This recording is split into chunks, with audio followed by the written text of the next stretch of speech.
여러분 안녕하십니까? BOE 세계뉴스입니다. 북한이 오늘 새벽 탄도미사일 2발을 발사했다고 한국 합동참모본부가 발표했습니다. 합참은 한반도 시각으로 오늘 오전 5시 5분과 15분쯤 황해남도 장현 일대에서 동북 방향으로 발사된 탄도미사일 2발을 각각 포착했다고 밝혔습니다. 합참은 첫 번째 미사일은 600여 킬로미터를, 두 번째 미사일은 120여 킬로미터를 비행했다며 재원에 대해선 미국과 한국 당국이 정밀 분석 중이라고 설명했습니다. 이어 북한의 미사일 발사는 한반도의 평화와 안정을 심각하게 위협하는 명백한 도발 행위로 강력히 규탄한다고 밝혔습니다. 북한의 탄도미사일 발사는 지난달 26일 이후 닷새 만입니다. 미군 인도태평양 사령부도 이번 성명에서 북한의 탄도미사일 발사를 인지하고 있으며 한국, 일본을 비롯한 영내 동맹국, 파트너들과 긴밀히 협의하고 있다고 밝혔습니다. 그러면서 미국은 북한 정권의 탄도미사일 발사 행위를 규탄하며 더 이상의 불법적이고 불안정한 행동을 자제할 것을 촉구한다고 강조했습니다. 어제 실시된 프랑스 총선 1차 투표에서 극우 정당인 국민연합이 득표율 1위를 기록했습니다. 프랑스 내무부에 따르면 이날 조기 총선 1차 투표에서 국민연합은 33.1%의 득표율로 1위, 좌파 연합인 신민중정선은 28%로 2위, 에마뉘엘 마크롱 대통령이 이끄는 집권여당 르네상스 등 범여권 앙상블은 득표율 20%로 3위를 차지했습니다. 마린 르펜 국민연합 지도자는 1차 투표 승리가 확정된 직후 마크롱의 범여권 진영은 사실상 전멸됐다고 말했고 지지자들은 이에 환호했다고 로이터 통신과 BBC 방송 등이 전했습니다. 프랑스 총선 1차 투표에서 극우 성향 정당이 승리한 건 전례가 없는 일로 프랑스 언론들은 이를 역사적이라고 평가했습니다. 마크롱 대통령은 지난달 실시된 유럽 의회 선거에서 국민연합이 압승하자 의회 해산과 조기 총선 실시를 전격 발표하면서 반전을 시도했지만 이번 패배로 큰 타격을 받게 됐습니다. 하지만 총선 최종 결과는 오는 7일 실시될 결선 투표 전까지 며칠간의 연정 구성에 따라 달라질 수 있다고 프랑스 매체들은 내다봤습니다. 로이터 통신은 국민연합의 반이민, 반유로주의에 반대하는 후보들이 다음 주 결선 투표 전에 유력 후보 중심으로 결집하느냐에 따라 국민연합의 최종 승리 여부가 결정될 것으로 전망했습니다. 유럽 내 여러 미군 기지가 경계태세를 강화했다고 미국 언론들이 전했습니다. ABC와 CNN 방송 등에 따르면 미군은 테러 위협에 대비해 지난 주말 경계태세를 찰리로 격상했습니다. 찰리는 사건이 발생하거나 특정 형태의 테러 행동과 인원 혹은 시설에 대한 공격 관련 정보가 입수됐을 때 적용되는 두 번째 높은 경계태세입니다. 미국의 유럽사령부는 성명에서 보안과 안전에 대한 다양한 요소를 지속적으로 평가하고 있다고 밝혔습니다. 하지만 작전과 보안상의 이유로 구체적인 조치에 대해선 밝히지 않겠다면서 현재 경계태세를 계속 유지하고 있다고 설명했습니다. 이와 관련해 유럽의 미군 기지에 근무하는 미국 관리는 CNN 방송에 적어도 10년 사이 이 같은 위협 수준을 보지 못했다며 이런 상황은 실제적이고 신뢰할 만한 위협에 관한 정보를 입수했음을 의미한다고 말했습니다. 일본이 오늘 새로운 주력 대형 로켓을 통해 첨단 관측 위성을 지구 궤도에 올리는 데 성공했습니다. 일본 우주항공연구개발기구는 오늘 규슈 남부 다네가시마 우주센터에서 지구 관측 위성인 다이치 4호를 H3 3호기 로켓에 실어 발사했다며 발사 16분 후 예정대로 목표 궤도에 진입했다고 발표했습니다. 다이치 4호는 첨단 관측 위성으로 주로 화산이나 지진 활동 등 재난 대응, 지도 제작, 데이터 수집 등에 사용될 예정입니다. 다이치 4호는 또 일본 방위성이 개발한 적외선 센서를 통해 미사일 발사 등 군사 활동도 모니터링할 수 있다고 AP통신은 전했습니다. 이스라엘이 오늘 가자 지구에서 구금 중이던 주요 병원 관계자 등 팔레스타인 55명을 석방했다고 팔레스타인 보건당국자가 밝혔습니다. AP통신 등에 따르면 이스라엘은 지난 11월 가자 지구 내 알시파 병원을 급습해 체포했던 이 병원 모하메드 아부셀미아 국장 등 55명을 석방했습니다. 아부셀미아 국장은 석방 뒤 팔레스타인 언론을 통해 이스라엘 당국이 팔레스타인 수감자들에게 매일 신체적, 정신적 굴욕을 가하고 있다고 비난했습니다. 하지만 이스라엘 당국은 이 같은 주장을 부인했습니다. BOE 세계뉴스였습니다.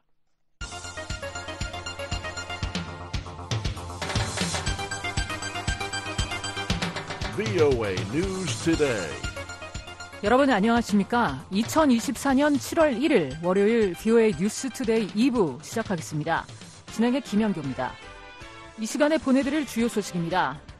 북한이 한반도 시각 1일 탄도미사일 2발을 발사했다고 한국합동참모본부가 밝혔습니다. 미국 인도태평양사령부는 미국은 북한의 탄도미사일 발사 행위를 규탄하며 더 이상의 불법적이고 불안정한 행동을 자제할 것을 촉구한다고 밝혔습니다. 유엔 안보리가 공식 회의를 열고 북한과 러시아 간 무기 거래 문제를 논의했습니다.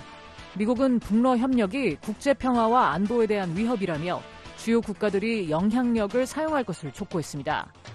북러 무기 거래 정황을 노출했던 라진항에서 또다시 대형 선박이 발견됐습니다. 블라디미르 푸틴 러시아 대통령이 북한을 다녀간 뒤 입항한 첫 대형 선박이어서 양국 간 추가 합의의 결과물인지 주목됩니다. 내일 북한 날씨 전 지역 대체로 흐리고 비 오겠습니다.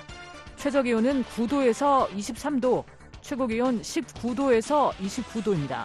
바다의 물결은 동해 앞바다 0.5에서 2m, 서해 앞바다는 0.5에서 2.5m 일겠습니다. 첫 소식입니다. 북한이 1일 새벽 단거리 탄도미사일로 추석내는 발사체 2발을 쐈습니다. 2발 중 1발은 정상 비행에 실패해 평양 인근 내륙에 떨어졌을 가능성이 제기되고 있습니다. 서울에서 김환영 기자가 보도합니다. 한국합동참모본부는 황해남도 장현 일대에서 1일 오전 5시 5분과 15분께 동북 방향으로 발사된 탄도미사일 2발을 각각 포착했다고 밝혔습니다. 합참은 5시 5분께 발사된 북한의 단거리 탄도미사일은 600여 킬로미터를 비행했고 5시 15분께 발사된 탄도미사일은 120여 킬로미터를 비행했으며 재원에 대해선 한미가 정밀 분석 중이라며 군은 북한 미사일 발사 시 즉각 포착해 추적 감시했고 미일 측과 관련 정보를 긴밀하게 공유했다고 전했습니다. 합참은 북한의 미사일 발사는 한반도의 평화와 안정을 심각하게 위협하는 명백한 도발 행위로 강력히 규탄한다며 군은 굳건한 한미연합 방위태세하에 북한의 다양한 활동에 대해 예의주시하면서 어떠한 도발에도 압도적으로 대응할 수 있는 능력과 태세를 유지할 것이라고 밝혔습니다. 한국 군 당국은 이번에 발사된 탄도미사일 2발 모두 단거리 탄도미사일인 북한판 이스칸데르 계열의 KN-23, 즉 화성 11형으로 추정하고 있습니다. 북한이 2발의 미사일을 쏘면서 서로 다른 종류의 미사일을 시험했을 가능성이 작다는 점에서 2발 중 사거리가 짧은 1발은 화성 11형 발사가 실패한 때문이라는 관측이 나옵니다. 한국 군 당국은 첫 번째로 발사된 미사일은 600여 킬로미터를 비행해 동해상인 함경북도 청진시 앞바다에 탄착한 것으로 파악했습니다. 두 번째로 발사돼 120킬로미터를 날아간 탄도미사일은 평양 인근 내륙에 추락했을 가능성이 있습니다. 황해남도 장현에서 동북 방향으로 120킬로미터 지점은 평양 동쪽 지역에 해당합니다. 이성준 합참 공보실장의 브리핑 발언 내용입니다. 2차 발사한 북한의 미사일은 초기 단계에서 비정상적으로 비행했을 가능성이 있습니다. 비정상 비행 중 폭발하였다면 잔해가 내륙에 떨어졌을 가능성도 있습니다. 북한은 작년 3월에도 장현 일대에서 화성 11형 2발을 발사했고 2발 모두 약 610km를 비행해 청진 앞바다에 탄착했습니다. 군 당국은 다만 북한이 사거리 300km 이하인 새로운 종류의 근거리 탄도미사일을 시험 발사했을 가능성도 배제하지 않고 있습니다. 한국 정부 산하 국책연구기관인 통일연구원 홍민 박사는 미사일이 내륙에 떨어졌기 때문에 발사 실패일 가능성이 높다고 말했습니다. 같은 장소에서 발사했는데 120밖에 안 날아갔다라면은 해상에 떨어진 것이 아니라 육지에 떨어졌을 가능성이 높거든요. 만약에 의도적으로 짧은 거리를 쏘는 실험이었다면 굳이 거기서 쓸 이유가 없고 그렇기 때문에 실패의 가능성이 있다 이렇게 봐야 되겠죠. 북한의 이번 도발은 지난달 27일부터 사흘간 제주 남방 공해상에서 실시된 미한일 3국의 첫 다영역 연합훈련 프리덤 엣지에 대한 반발 차원이기도 하다는 관측입니다. 북한 외무성 대외정책실은 지난달 30일 공보문을 통해 이 훈련과 관련해 아시아판 북대서양 조약기구로 규정하고 강력하게 규탄한다고 밝혔습니다. 서울대 통일평화연구원 장용석 박사입니다. 한일연합훈련에 대한 대응 성격이 1차적으로 있지 않나. 대개 훈련이 진행된 도중에 도발할 수도 있지만 훈련 시작하기 전에 말을 막 뱉어놓고 훈련 끝나고 나서 자기들 필요한 상응 조치를 가능한 범위에서 이제 하는 건데 군사적인 수요, 기술 개발이 됐든 훈련이 됐든 그런 수요까지 다 염두에 두고 자기들이 가능한 범위에서 선택한 대응이 아닌가 싶은 생각이 좀 들죠. 북한은 화성 11형 미사일을 우크라이나와 전쟁 중인 러시아에 지원하고 있습니다. 이 때문에 이번 발사가 러시아 수출용 미사일의 성능 시험 목적일 가능성도 제기됩니다. 한국 내 민간 연구기관인 아산정책연구원 양옥 박사는 우크라이나 전쟁에서 쓰인 화성 11형의 공격 성공률이 낮은 것으로 알려졌다며 러시아와 기술 협력을 통해 개량된 미사일 시험 발사를 했을 가능성을 배제할 수 없다고 말했습니다. 북한의 신형 무기들이 우크라이나 전쟁에 투입이 돼서 그 실전 피드백을 받아서 다시 대한민국을 공격하기 위해서 쓰이는 것을 우리가 최악의 안보 상황이라고 보는데 만에 하나 개량된 것이 발사된다고 한다면은요, 이거 자체가 북러 간에 이미 상당한 군사 협력이 진행이 됐다는 의미가 될 수가 있는 거죠. 북한의 이번 탄도미사일 도발은 닷새만입니다. 북한은 지난달 26일 오전 5시 30분께 평양 일대에서 동쪽으로 탄도미사일 한 발을 발사했으며 다음날 관영 매체를 통해 다탄두 능력 확보를 위한 성공적 시험이었다고 주장했습니다. 하지만 한국 군 당국은 북한이 극초음속 미사일을 발사했을 가능성에 무게를 두면서 초기 상승 단계부터 불안정하게 비행하다가 공중 폭발했기 때문에 북한 주장은 과장과 기만이라고 평가했습니다. 한편 북한은 지난달 26일 밤 이후 대남 오물풍선 살포를 중단했습니다. 북한은 한국 민간단체들의 대북전단 살포에 반발해 지난 5월 28일부터 모두 7차례 한국으로 오물풍선을 날렸고 특히 지난달 24일부터 사흘간 연속해서 주로 종이 조각들을 담은 풍선을 보냈습니다.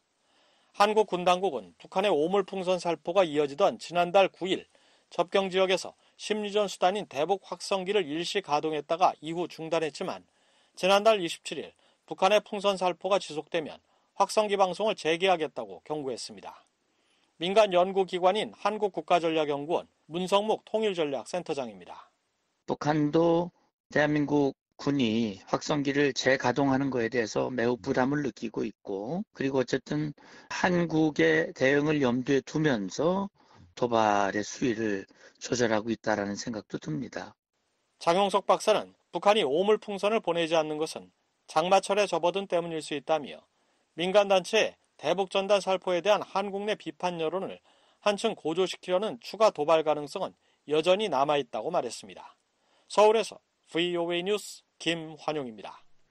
미국 인도태평양 사령부는 북한이 탄도미사일 2발을 발사한 데 대해 미국은 북한의 탄도미사일 발사 행위를 규탄하며 더 이상의 불법적이고 불안정한 행동을 자제할 것을 촉구한다고 밝혔습니다.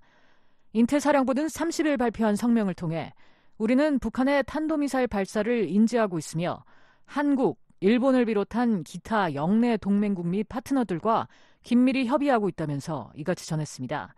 이어 이번 발사가 미국 인력이나 영토, 동맹국에 즉각적인 위협을 가하지 않는다고 평가하고 있지만 상황을 계속 주시하고 있다고 밝혔습니다. 그러면서 한국과 일본에 대한 미국의 방위 공약은 철통 같다고 강조했습니다. 앞서 한국합동참모본부는 한반도 시각 1일 황해남도 장현 일대에서 오전 5시 5분경과 오전 5시 15분경 동북 방향으로 발사된 탄도미사일 2발을 각각 포착했다고 밝혔습니다.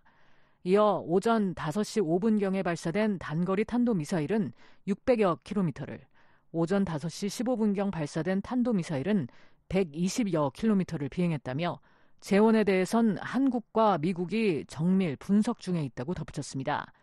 북한의 탄도미사일 발사는 지난달 26일 이후 닷새만입니다.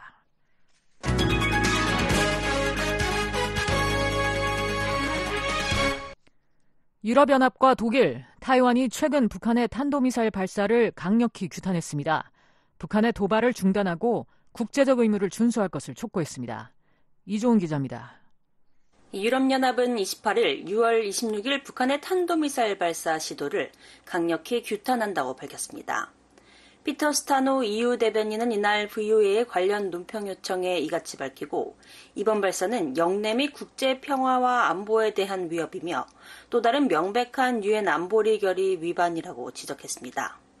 이어 EU는 북한이 불법적이고 도발적인 행동을 중단하고 추가 긴장 고조를 자제하며 유엔 안보리 결의에 따른 국제적 의무를 준수할 것을 거듭 촉구한다고 강조했습니다.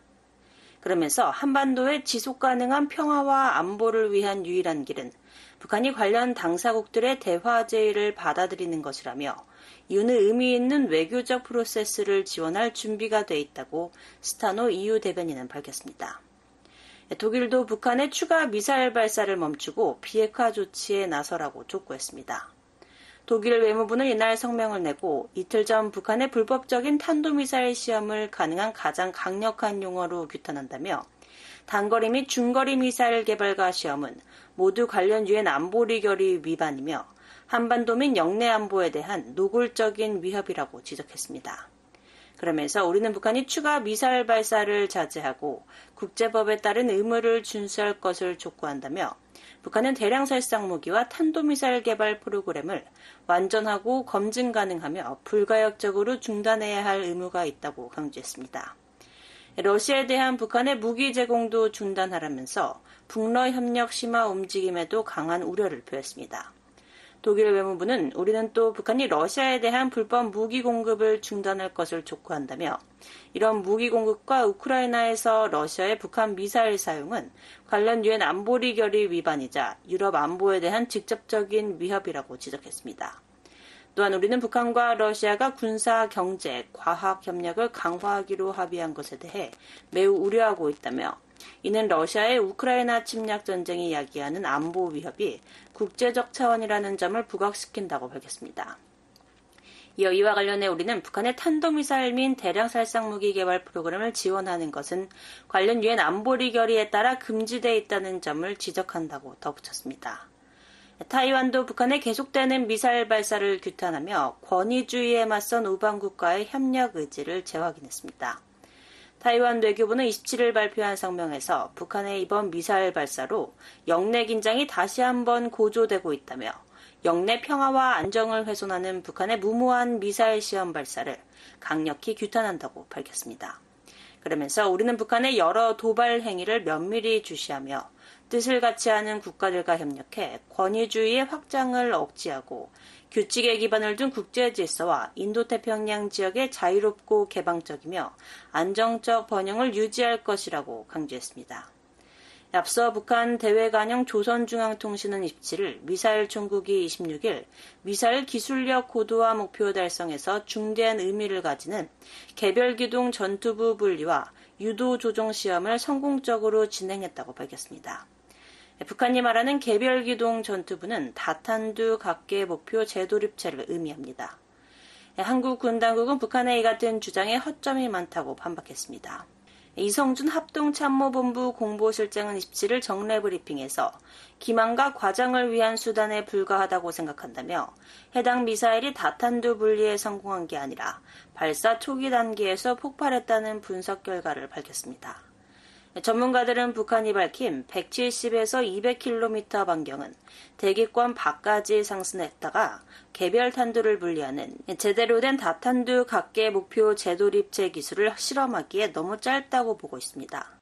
문제는 대기권에 진입하면서 받는 여러 가지 악조건들을 극복했는지는 평가할 수 없다는 점입니다. 즉 대기권 내에서 다탄두의 비행을 모사하는 데는 성공했기 때문에 제한적 성공으로 볼 수 있지만은 결국은 대기권 내에 추가적 시험 비행이 필요할 것으로 보여집니다. 한국의 민간 연구기관인 아산정책연구원 양욱 박사는 VOA에 통화해서 북한의 기존 ICBM 시험 발사 방식인 고각 발사로는 정상각도 발사 때의 다탄두 능력을 검증하기 어렵다며 이같이 말했습니다. VOA 뉴스 이조은입니다. 유엔 안보리가 공식 회의를 열고 북한과 러시아 간 무기 거래 문제를 논의했습니다. 미국은 북러 협력이 국제 평화와 안보에 대한 위협이라며 주요 국가들이 영향력을 사용할 것을 촉구했습니다. 안소영 기자가 보도합니다. 로버트 우드 유엔 주재 미국 차석 대사가 28일 최근 북한과 러시아가 체결한 포괄적 전략 동반자 협정에 큰 우려를 표시했습니다. Earlier this month, Vladimir Putin visited Pyongyang for a state visit, where he and Kim Jong-un signed a comprehensive strategic partnership. 우드 차석 대사는 이날 북러 무기 거래 문제를 논의하기 위해 열린 안보리 공개 회의에서 이달 초 블라디미르 푸틴 대통령이 평양을 국빈 방문해 김정은과 상호방위 의무가 포함된 포괄적 전략 동반자 관계 협정에 서명했다고 지적했습니다. 이어 지속적인 군사 협력을 배경으로 한 이번 파트너십의 함의는 여기 있는 모두에게 심각한 우려를 불러일으킬 것이라고 말했습니다. 우드 차석 대사는 이날 안보리 회의에 발표자로 참석한 영국의 무기감시단체 분쟁군비연구소의 존 RF 사무총장이 북한의 테러 무기 이전 증거들을 제시한 것을 거론하며 북한의 불법 무기 이전을 은폐하려 해도 그럴 수 없다는 것을 보여줬다고 강조했습니다. 특히 러시아는 북한으로부터 수십 차례에 걸쳐 미사일 및 군수품이 담긴 컨테이너 11,000여 개를 불법적으로 이전받았다며 이는 러시아 스스로 찬성했던 안보리 대북 제재를 위반한 것이라고 비판했습니다.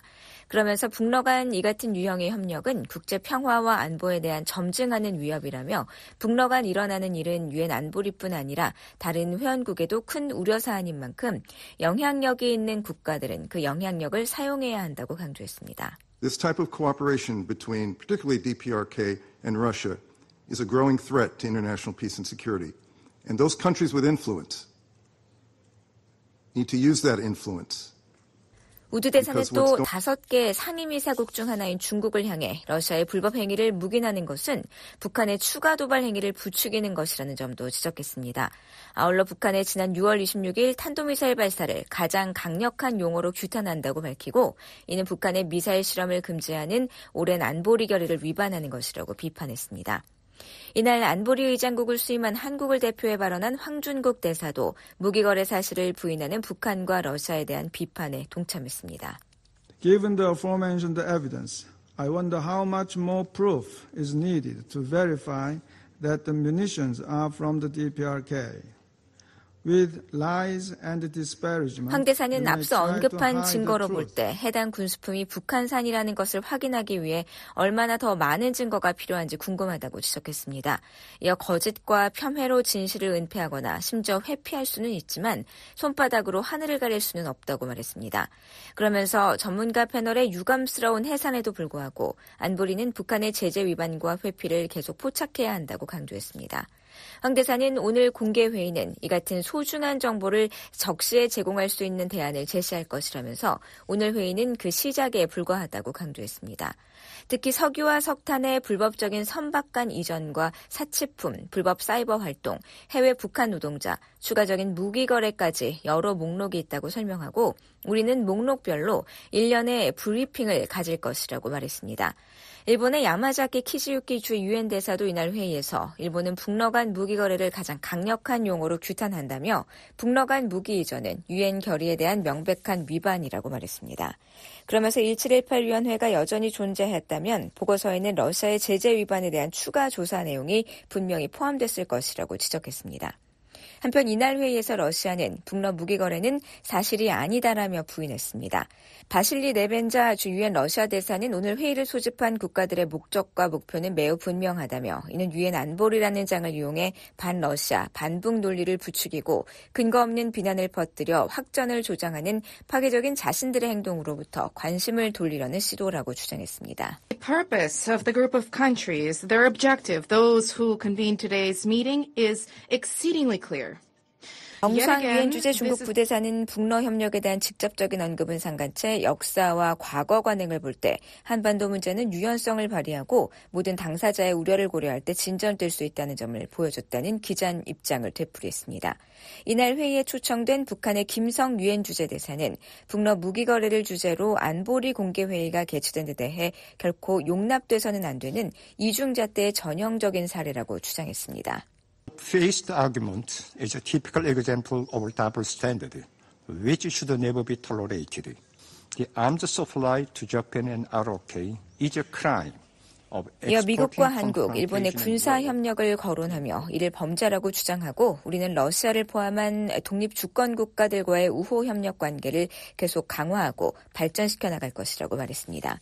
한편 미한일 등 48개국과 유럽연합은 이날 회의에 앞서 공동성명을 발표하고 러시아가 우크라이나의 전쟁을 수행하는 데 크게 기여한 북한의 불법 무기 이전을 가장 강력한 용어로 규탄한다고 밝혔습니다.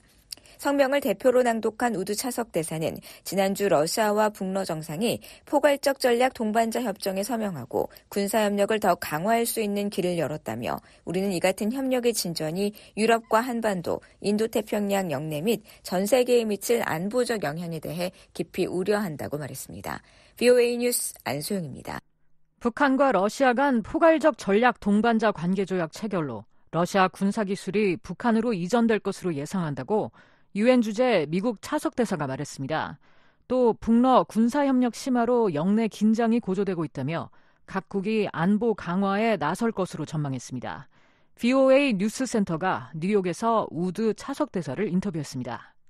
우드 차석 대사님, 유엔 안전보장이사회에서 북러 간 무기 거래를 주제로 회의가 열렸습니다.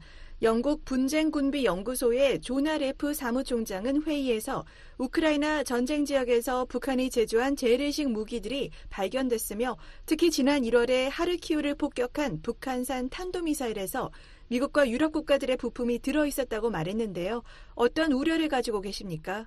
Well, I think what we heard from Mr. Leff today was 레프 사무총장으로부터 들은 건 북한과 러시아가 군사협력을 하고 있다는 안타까운 현실입니다. 국제사회에서 상당한 우려를 가져야 한다고 봅니다. 북러 간의 새로운 포괄적 전략 동반자 조약을 통해 러시아에서 북한으로 기술이 이전되는 것을 보게 될 것으로 예상할 수 있습니다. 이런 잠재적 군사 기술 이전에 대해 미국과 파트너, 전 세계 다른 국가들이 매우 우려하면서 면밀히 주시할 것이라고 생각합니다. 중국도 그렇게 할 것이라고 생각합니다. 이 정도의 북러 간의 협력은 국제사회가 큰 우려를 가져야 한다고 생각합니다. 그리고 북한이 러시아의 미사일과 기타 기술을 이전하는 문제도 있습니다. 러시아는 이를 우크라이나에 대한 잔인한 전쟁에 사용하고 있죠. 그래서 레프 사무총장이 브리핑에서 소개한 사례는 상당히 시사하는 바가 크고 우려스러운 것이었고 이 문제를 면밀히 검토하지 않고 있는 국가들에 그렇게 하도록 동기를 부여할 것이라고 생각합니다. 그것이 이번 브리핑의 결과라고 생각합니다. 국제사회는 솔직히 북러 군사협력에 대해 경각심을 가져야 합니다. 그리고 중국 친구들이 어떻게 반응하는지 보는 것은 흥미로울 것입니다. 중국도 러시아와 제한 없는 협력 관계를 맺고 있기 때문입니다. 그리고 이것은 물론 인도태평양 지역의 긴장 수준을 높이고 있습니다. 그리고 각국은 의심할 여지 없이 북한과 러시아로부터의 새로운 위협을 감안해 안보를 강화할 방법을 모색할 것입니다. 그렇다면 미국과 영내 동맹국들이 억지력을 강화할 수 있는 방안은 무엇일까요? Well, look, we have for years been looking to do what we could to increase our deterrence. 우린 수년 동안 억지력을 강화하는 노력을 기울여왔고 앞으로도 계속 그럴 것입니다. 그리고 우린 동맹국들과 함께 훈련을 계속하고 정보를 공유하고 협력하며 이러한 새로운 위협을 방어할 수 있는 새로운 방법을 모색할 겁니다. 하지만 여기서 핵심적인 문제는 유엔 안보리 대북 결의를 명백히 위반하고 있는 안보리 상임이사국이 있다는 것입니다. 상임이사국인 러시아가 스스로 찬성표를 던졌던 결의안을 어기고 있죠. 이것은 우리가 처한 독특한 상황입니다. 그리고 우린 러시아와 북한 간의 포괄적 협력 관계가 확대되는 걸 매우 우려하고 있습니다. 그리고 솔직히 중국도 이 문제에 대해 심각하게 우려해야 한다고 생각합니다. 우리는 억지력을 강화할 방법을 모색하기 위해 물론 파트너들과 긴밀히 협의할 것입니다.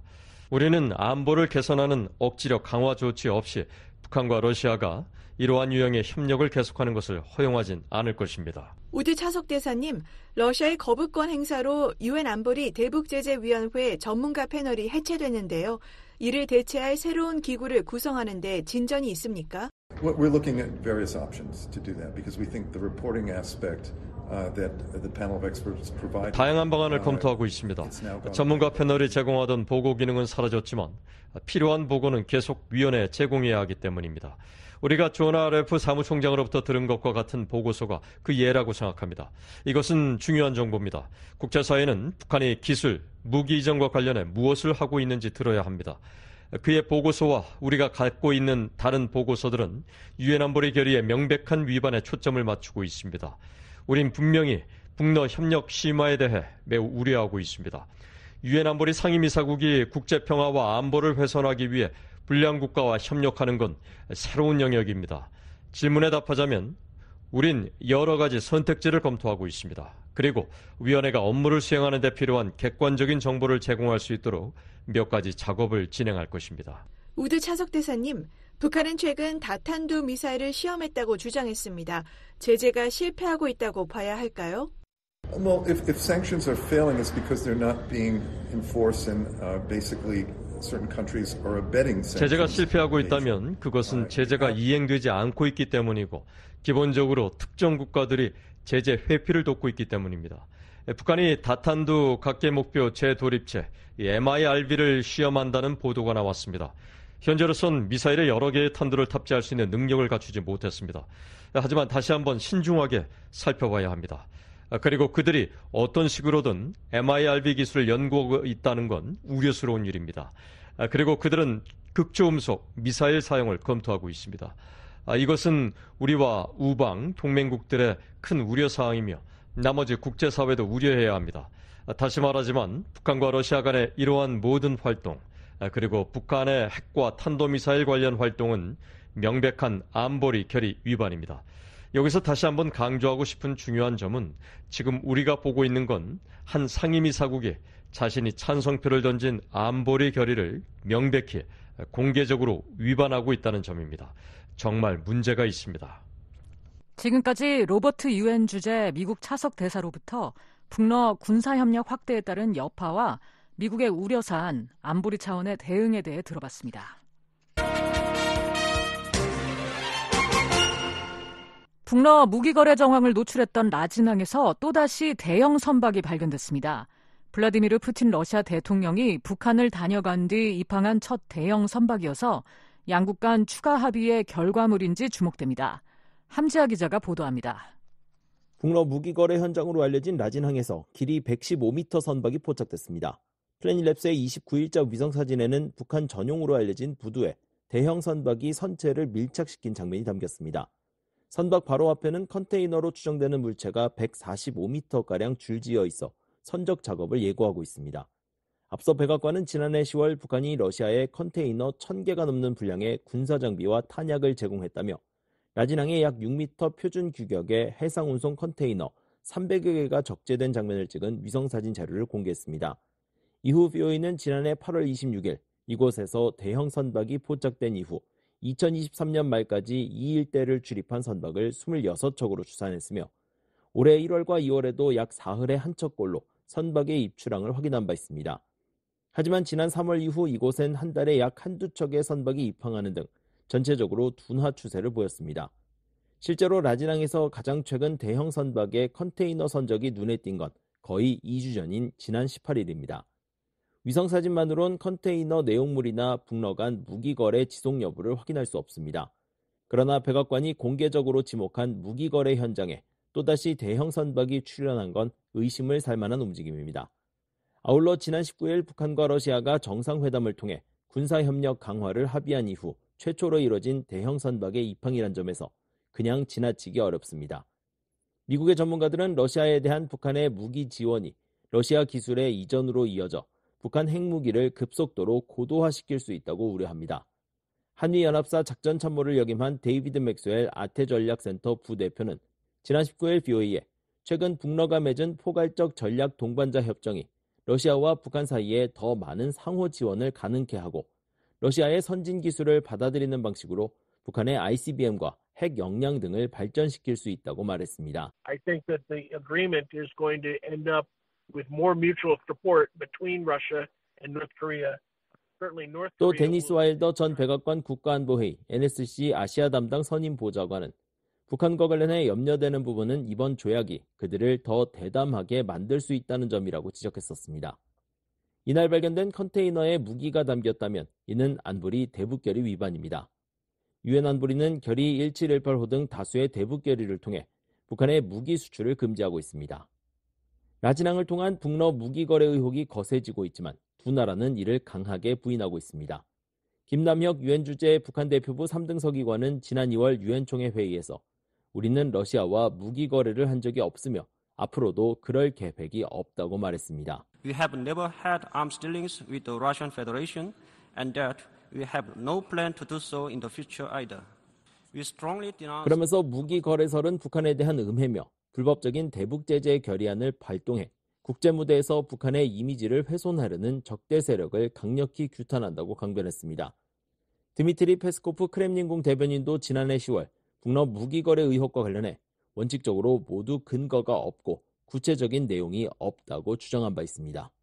VOA 뉴스 함지아입니다. 북러 조약 체결로 북한군이 우크라이나에 파견될 가능성이 있다고 리처드 아미티지 전 미 국무부 부장관이 진단했습니다.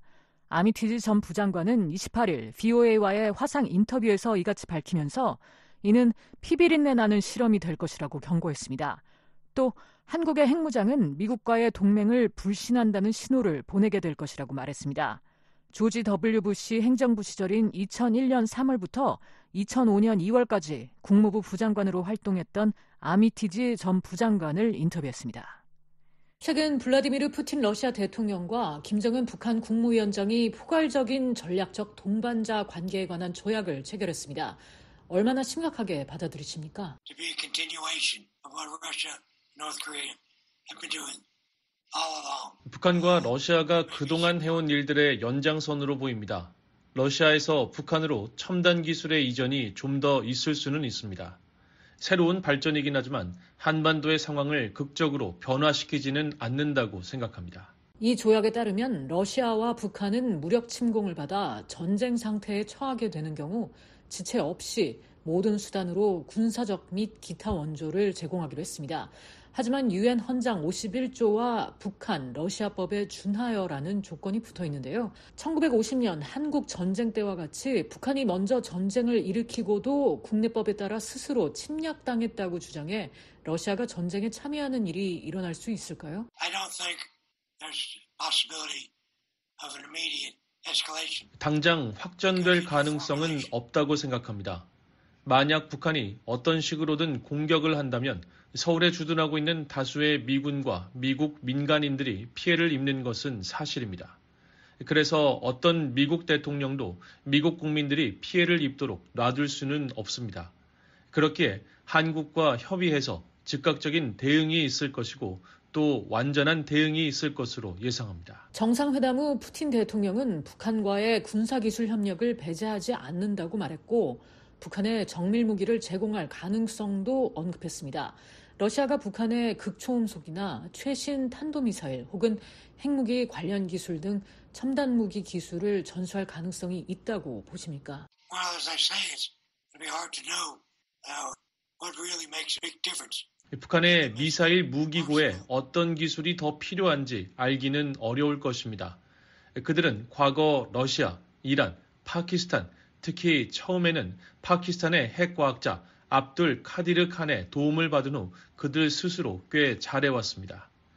이제 제가 중점을 두고 보는 것은 북한 군인들이 러시아의 우크라이나 침공을 지원할 가능성입니다. 이것은 관심을 끌 만한 사태의 발전이 될 것입니다. 또 북한 사람들은 오랫동안 어떤 분쟁에도 관여하지 않았기 때문에 그런 일이 발생한다면 피비린내 나는 실험이 될 겁니다. 피비린내 나는 실험이 무엇을 뜻하는지 자세히 설명해 주시겠습니까? Look at what happened to the Russian soldiers. They have not been in combat in so long. 러시아 군인들에게 무슨 일이 일어났는지 보세요. 그들은 너무 오랫동안 전투를 하지 않아서 꽤 많은 사상자가 발생했습니다. 북한군은 1953년 이후로 전투가 없었습니다. 그들이 우크라이나에서 러시아인들에게 이용당하면 정말 많은 희생이 불가피할 것으로 보입니다. 우크라이나에서 북한군이 러시아 편에서 싸울 가능성이 있다고 보시는 거네요. Notwithstanding the difference in populations between Ukraine and Russia. 네, 그렇습니다. 러시아는 지금 군인이 절실히 필요하기 때문에 그럴 가능성이 있다고 봅니다. 러시아 사상자가 너무 많기 때문이죠. 러시아는 군인이 필요한데 북한이 공급자가 될 것인지 지켜봐야 할 것 같습니다. 중국은 지금 이 상황을 어떻게 보고 있을까요? To include Chinese eyes. Let's recall that 중국을 포함한 모두의 시선이 이 정상회담에 쏠려 있었습니다. 푸틴이 중국에서 느끼고 있을 감정을 생각해 봅시다. 전 세계 사람들에게 러시아가 중국의 종속된 국가로 보인다는 것은 분명합니다. 그것은 푸틴의 마음을 불편하게 만들죠. 또 중국은 북한과 항상 어려운 관계를 유지해왔다고 확신합니다. 중국은 이번 조약을 매우 신중하게 살펴보고 그것이 그들에게 어떤 의미가 있을지 계산해보고 있을 겁니다. 그렇다면 일각에서 보듯이 중국 지도자들이 북한에 대한 영향력이 약화되는 것에 대해 조바심을 내고 있다고 생각하십니까?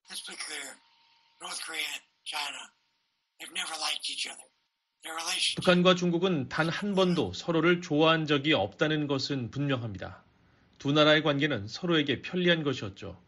제가 말하고자 하는 것은 푸틴이 북한과 정상회담을 하고 합의를 한 사실을 시진핑이 완전히 무시할 수는 없다는 점입니다. 그리고 러시아는 양국 관계에서 명백히 열등합니다. 러시아 입장에서 편안한 상황이 아니기 때문에 중국과 러시아 관계가 얼마나 오래 이렇게 지속될 수 있을지 모르겠습니다. 러시아와 북한의 조약이 중국의 이득이 되지 않는다면 미국과 중국이 이 문제에 한하여 협력할 가능성은 있다고 보십니까? No, I do not. I'm just making the point that the calculation 아닙니다. 정상회담으로 인해 시주석의 셈법이 좀 복잡해졌을 뿐입니다. 미국과 중국이 협력에 가까운 어떤 것을 하지는 않을 것이라 생각합니다. 우리는 중국과 많은 문제를 놓고 대치해 있습니다. 타이완, 일본 센가쿠 열도, 중국명 다오이다오, 펜타닐 의약품 생산, 그리고 중국 제조업 과잉 생산 문제가 있죠. 러시아와 북한 관계 문제를 논하기에 앞서 많은 문제들이 놓여 있는 겁니다. 그렇다면 시진핑이 지금 취할 조치는 무엇입니까? 중국은 러시아와 북한에 어느 정도 동조를 할까요? 아니면 북한과 러시아와 거리 두기에 들어갈까요? I think right now they will maintain the status quo and they'll just 저는 지금 당장은 현 상태를 유지할 것이라 봅니다. 앞으로 상황이 전개되는 것을 주의 깊게 바라보는 것이죠. 아시아에 있는 우리 모두가 새로운 상황에 직면하게 된 겁니다. 부시 행정부 초기 언급된 악의 축을 기억하실 겁니다. 제가 보기에 아시아에 있는 것은 불안정의 축입니다. 중국과 이란, 북한, 러시아가 들어가 있는 것이죠. 새로운 상황입니다. 앞으로 어떻게 전개될 것인지 누가 알겠습니까? 하지만 우리가 주시해야 할 상황이죠. 그러는 사이 일본과 한국, 미국 등 우리는 다시 매우 가까워지고 있습니다. 한국 윤석열 정부 그리고 일본의 기시다 정부와의 미국 안보 협력은 분명히 계속될 것입니다. 북한의 끈질긴 도발에 러시아와 북한의 관계가 긴밀해지면서 한국의 자체 핵무장 논의가 재점화되고 있습니다. 최근에는 여당 대표 주자들이 핵무장론을 꺼내고 있습니다. 한국이 자체 핵무장에 대해서 어떻게 보시는지요? 또 그것이 미한 동맹에는 어떤 영향을 미칠까요?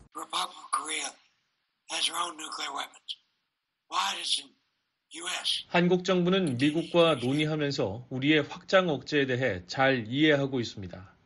만약 한국이 자체적으로 핵무기 능력을 개발한다면 첫째, 실제 핵무기를 보유하는 것은 매우 어렵고 비용이 많이 듭니다. 둘째, 만약 한국이 자체적으로 핵무기를 보유한다면 왜 미국은 계속 핵우산을 제공해야 할까요? 한국의 핵무장은 미국에 우리는 당신과의 동맹관계를 믿지 않는다고 말하는 셈입니다. 그리고 정치 체제에도 영향을 미치겠죠. 일본에도 영향을 미칠 것이고요. 저는 지금 한국 정부가 핵무기와 우리의 확장 억제에 대해 더 제대로 이해하고 있고 앞으로도 그럴 것이라 확신합니다. 만약 논의가 실제로 전개된다면 그 파장은 한국과 북한 관계보다 훨씬 더 광범위해집니다. 한국 일각에서는 미국 핵우산에 대한 회의론이 있습니다. 북한의 대륙간 탄도미사일이 미국 도시들을 직접 위협할 수 있기에 미국이 북한에 대해 직접 핵을 사용하는 것을 꺼려할 수 있다는 논리입니다. 미국은 자국의 도시가 피해를 입는 것을 감수하면서 한국을 보호할 수 있습니까? When I get that question, it says, will the United States really put Los Angeles? 그런 질문을 받곤 합니다. 미국이 로스앤젤레스를 위험에 빠뜨리면서 한국을 보호할 것인가와 같은 질문이죠. 앞에서도 말씀드렸듯이 미국이 심각한 피해를 입지 않고 한국이 공격을 당하는 일은 상상할 수 없습니다. 한국에는 우리의 군인과 시민 등 10만 명이 훨씬 넘는 미국인들이 있습니다. 한국이 공격을 당하면 우리 시민들도 피해를 입게 되기에 우리가 대응해야 한다는 데는 의문의 여지가 없습니다. 그리고 그 대응은 무계획적으로 일어나지 않습니다. 우리에게 북한이 무엇을 중요시하는지에 대한 지식이 없는 것은 아닙니다. 우리의 대응은 거대하고 압도적이며 의도적이고 즉각적일 것입니다. 일부 한국인들은 미한 동맹이 거래 관계로 변질되고 있는 건 아닌지 우려하고 있습니다. 특히 오는 11월 미국 대통령 선거 이후 새로운 행정부가 들어설 경우 정책이 달라질 수 있기 때문인데요. What if Trump? Yes. The same question in the Republic of Korea. Yeah. 그와 관련해서는 제가 안심시켜드리고 싶은데요. 일본에서는 모시토라라는 말이 나오죠. 만약에 트럼프가 당선된다면 이라는 뜻입니다. 한국에서도 같은 질문을 하죠. 저도 걱정하는 바입니다. 과거 문재인 한국 대통령과 트럼프의 관계가 좋지 않았죠. 저는 트럼프가 이긴다면 윤 대통령과의 관계가 훨씬 더 좋을 것이라고 생각합니다. 트럼프 전 대통령의 거래적 성격을 한국도 이제 이해한다고 봅니다. 문 전 대통령은 그렇지 않았습니다. 문 전 대통령은 변호사적인 방법으로 접근했고 변호사가 하는 듯한 브리핑 방식은 트럼프에게 통하지 않았죠. 하지만 이제는 미한 관계가 도널드 트럼프의 두 번째 임기 속에서도 잘 유지될 것이라는 믿음이 있습니다. 방위비 분담금 문제는 어떻습니까? 한국이 충분히 부담을 분담하고 있습니까? 아니면 더 부담해야 한다고 보십니까? I don't like the word, and I never use the word burden sharing, because in effect, 저는 방위비 분담이라는 말을 좋아하지 않습니다. 방위비 분담이라는 말을 절대 사용하지도 않습니다. 왜냐하면 사실상 분담을 하면 힘을 나눠 가지게 되고 의사결정도 분담하게 되기 때문입니다. 미국은 과거 독일의 헤센 용병이 아닙니다. 우리 군이 한국에 주둔하는 것은 한국이 세계를 선도하는 국가 중 하나로서 평화와 안정을 계속 유지하는 것이 우리의 이익이기 때문입니다. 우리가 지금 어떤 호의를 베푸는 것이 아닙니다. 저는 트럼프 전 대통령이 그 개념을 이해하는데 어려움이 있다고는 생각하지만 윤 대통령이 전임자보다 더 나은 방법으로 트럼프 전 대통령과 논의해 갈 수 있다는데 의심의 여지가 없습니다. 지금까지 리처드 아미티지 전 부장관으로부터 북러 조약 체결과 그에 따른 파장, 그리고 한국의 핵무장 논의 재점화 등에 대한 의견 들어봤습니다.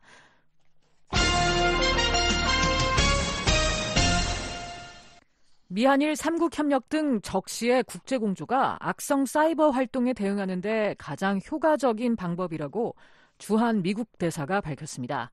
한국은 사이버 공간에서도 미국의 중요한 동맹국이라고 강조했습니다. 이종훈 기자입니다. 필립 골드버그 주한 미국 대사는 전 세계 사이버 안보와 관련해 그 범위가 점점 넓어지고 있다는 건 어떤 국가도 혼자서 문제를 해결할 수 없다는 것을 의미한다고 말했습니다. The ever-growing scope of cybersecurity means that no country can get far on its own. 골드버그 대사는 27일 미국의 신미국안보센터와 한국의 아산정책연구소가 인도태평양 지역 사이버 안보를 주제로 개최한 포럼 기조연설에서 이같이 말하고, 그렇기 때문에 미국은 주요 동맹국 및 파트너와 양자 및 다자 간 관여를 하고 있다고 강조했습니다. 특히 한국과 같은 뜻을 같이 하는 동맹국과의 국제협력은 공동의 사이버 생태계에서 회복력을 구축하는 데 필수적이라고 밝혔습니다. 골드버그 대사는 올해 1월 미한 사이버 작전 사령부가 점증하는 사이버 위협에 대한 공동의 방어를 강화하기 위해 첫 사이버 합동 훈련을 실시했다고 말했습니다. In January this year, the Cyber Operations Commands of the United States and the Republic of Korea 또한 미한 양국은 북한 등의 사이버 위협에 대응하기 위한 3국 간 역량 강화 노력에서 일본과 긴밀히 협력해왔다고 밝혔습니다. 그러면서 미국은 적시에 이루어지는 국제공조와 협력이 평시 악의적인 사이버 활동에 대응하는 가장 효과적인 방법 중 하나라고 믿는다고 강조했습니다. 사이버 안보를 훼손하는 북한의 불법 행위도 비판했습니다.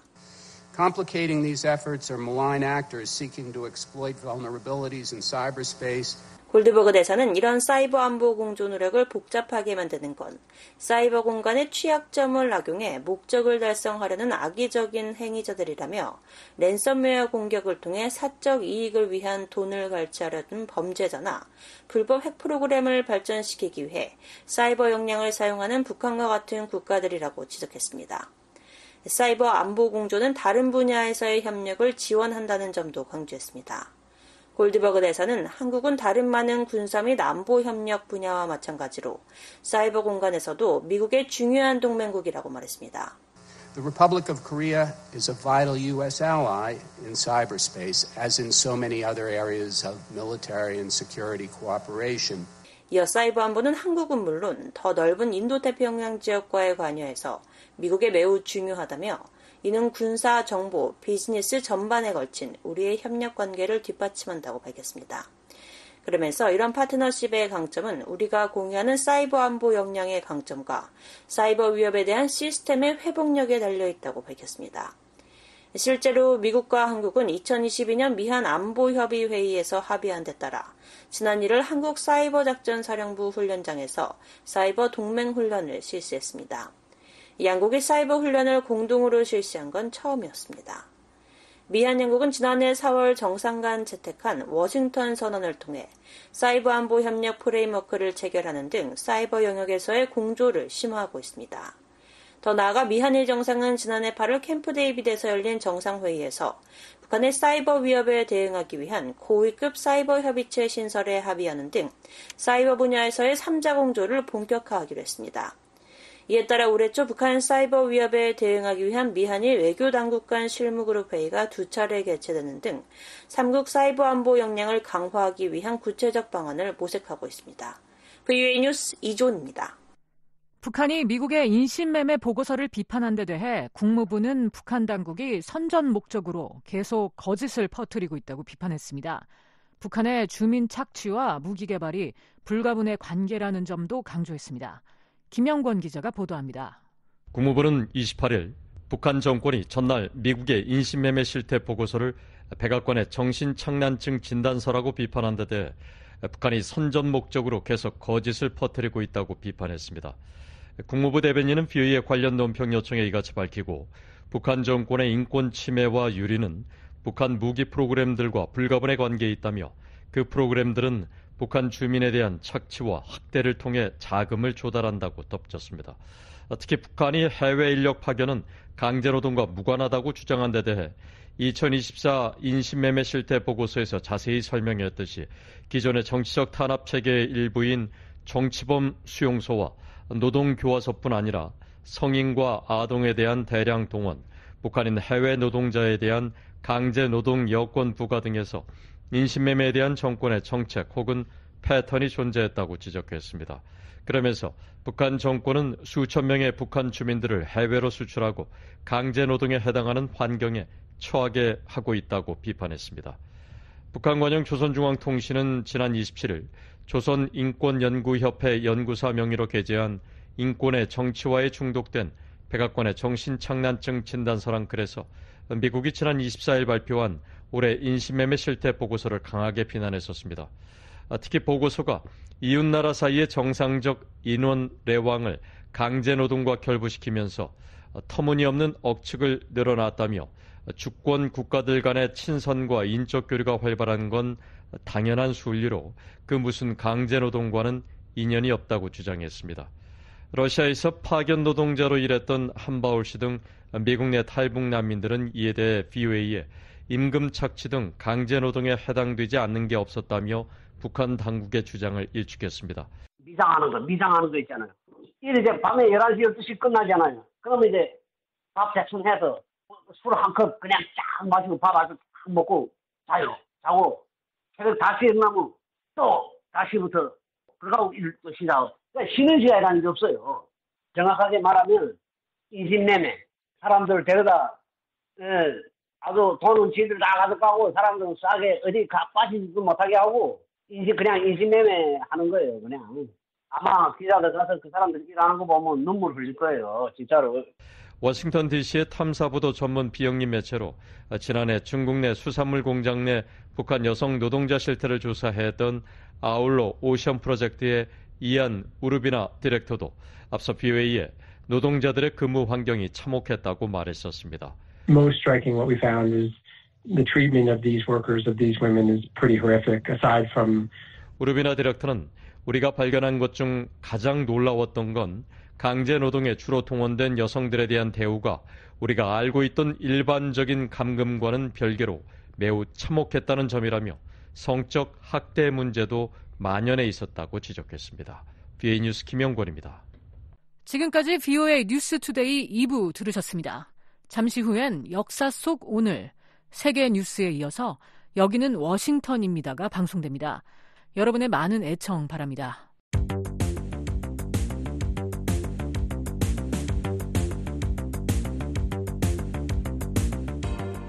역사 속 오늘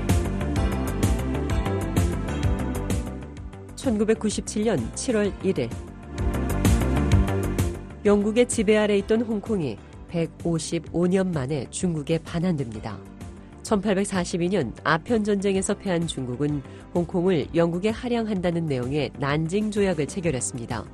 두 나라는 홍콩을 1997년까지 99년간 영국에 조차하는 데 합의합니다. 이 조약으로 홍콩은 영국의 지배 아래 놓이게 됩니다. 그리고 1982년부터 중국과 영국은 홍콩의 지위에 대한 협상을 벌이기 시작해 2년 동안의 협상 결과 1984년 홍콩 반환 협정에 정식 조인합니다. 그리고 이 협정에 따라 1997년 7월 1일 홍콩은 중국에 반환됩니다. 홍콩 특별행정구에서는 외교와 국방을 제외하고는 반환 이전의 자본주의가 그대로 존속돼 한 국가 두 체제가 이루어지게 됩니다.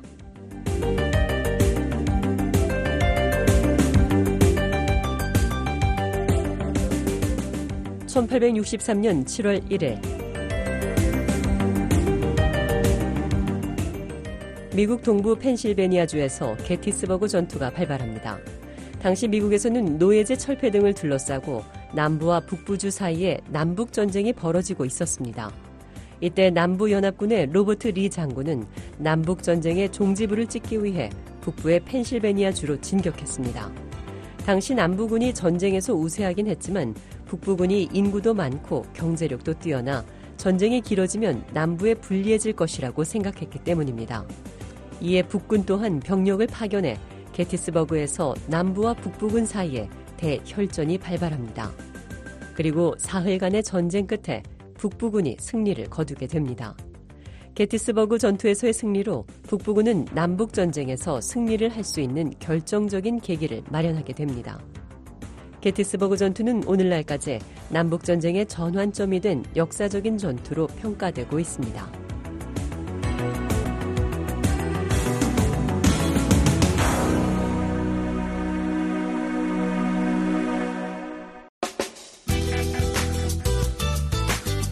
BOA 방송은 www.boakorea.com으로 접속하시면 다시 들으실 수 있습니다. 다시 듣고 싶은 프로그램이나 방송 원고를 보기 원하시는 분은 www.boakorea.com을 방문하시기 바랍니다.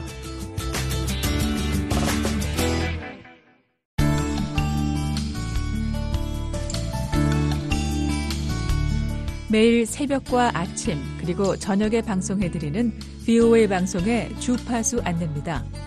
VOA 새벽 방송은 매일 새벽 2시부터 3시까지 중파 1566kHz로 들으실 수 있습니다.